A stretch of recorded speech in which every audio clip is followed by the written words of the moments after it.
راجع به اینکه چرا خواستم بیای واضح توضیح داده بودم. منو رو سیاه نکن اصلا. قشنگ فهمیدم طرف مقابلم کیه آبجی.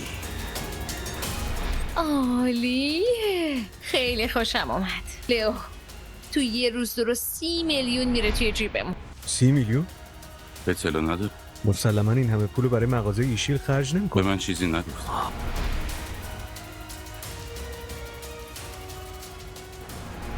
فرهاد ما فقط برای دیدنت اومدیم که برات گردونیم خونه.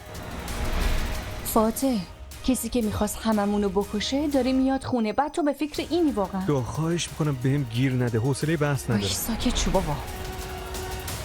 عامر، تو به عنوان یه آدم بی‌طرف بگو بچه من بیگناهه مگه نه؟ ما هم از اون تاریخ به بعد یه لیست از تعمیر شبکه ماشینای شهر در میاریم. همه ماجرا رو میفهمن.